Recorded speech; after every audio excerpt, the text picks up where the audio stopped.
Hello everyone, this is Ayushi Tiwari. आप देख रहे हैं हमारा channel mission to success channel. So friends, आज मैं आप लोगों के लिए एंशियंट हिस्ट्री के एक मेन पॉइंट को लेकर के आई हूँ, जिसको हम कह सकते हैं सिंधु घाटी सभ्यता। सिंधु घाटी सभ्यता आखिर होती क्या है, इसे और कौन सी सभ्यता हम कह सकते हैं, इस वीडियो में आज हम ये जानेंगे। तो एंशियंट हिस्ट्री का ये शायद पार्ट 6 है।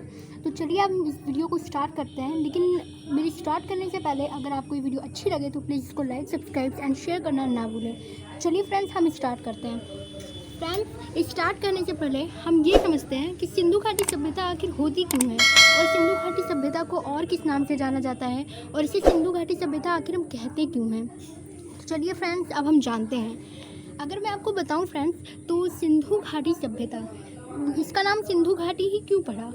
क्या है ना कि पहले हमारे भारत में सिंधु नदी थी, और उस सिंधु नदी के मतलब किनारे किनारे बहुत सारे नगर और बहुत सारे लोग बसे हुए थे।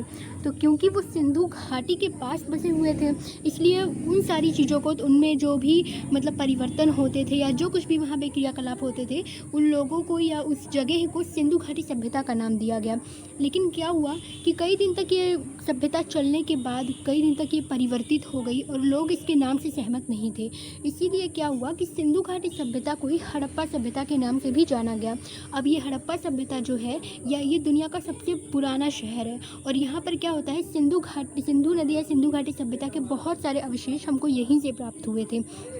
तो हमने जाना कि सिंधु घाटी सभ्यता का नाम आखिर पड़ा क्यों, और इसको और कौन सी सभ्यता, इसे कांस्य युगीन सभ्यता भी कहा जाता है। तो फ्रेंड्स, अगर मैं आपको बताऊं तो ये सभ्यता 2500 ईसा पूर्व से लेकर के 1750 ईसा पूर्व तक चली थी। फ्रेंड्स, अगर मैं आपको बताऊं तो ये भारत की सबसे प्राचीन सभ्यता है। एक ऑब्जेक्टिव टाइप क्वेश्चंस में ये पूछ सकता है कि बहुत ही बेसिक पॉइंट है कि भारत की सबसे पहली सभ्यता या पुरानी सभ्यता कौन सी है, तो ये सिंधु घाटी सभ्यता है। और अगर दूसरी सभ्यता पूछी जाए तो वो वैदिक सभ्यता है, ये याद रखिएगा।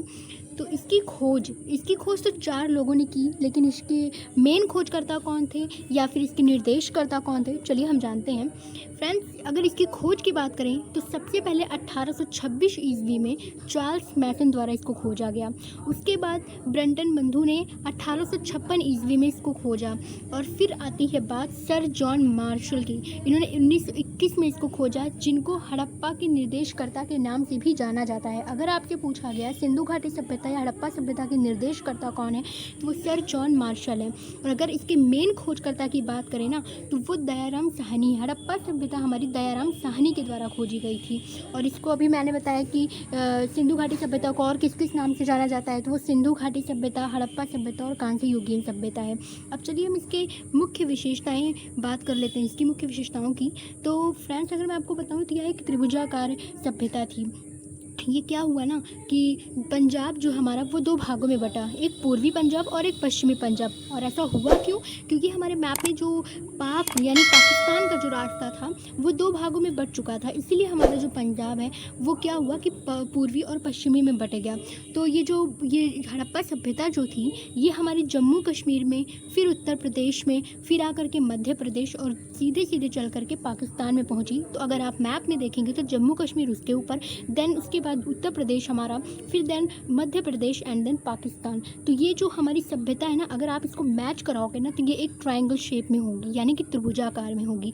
तो इसीलिए क्या थी कि इसकी मुख्य विशेषता, इसका मेन पॉइंट ये था कि ये त्रिभुजाकार सभ्यता थी। और अगर अब हम आगे की बात करें तो इसका जो काल था वो आद्य ऐतिहासिक था। जैसा कि मैंने आपको बताया था कि आद्य ऐतिहासिक काल में क्या होता है कि हमको लिखित चीज़ें भी प्राप्त होती हैं और हमको उनके अवशेष भी प्राप्त होते हैं, लेकिन उन लिखित चीज़ों को पढ़ा नहीं जाता, उसे ही आद्य ऐतिहासिक काल कहते हैं। और इसकी बात करें तो यहाँ पे इसके मुख्य निवासी कौन थे, द्रविड़ लोग यहाँ के मुख्य निवासी थे।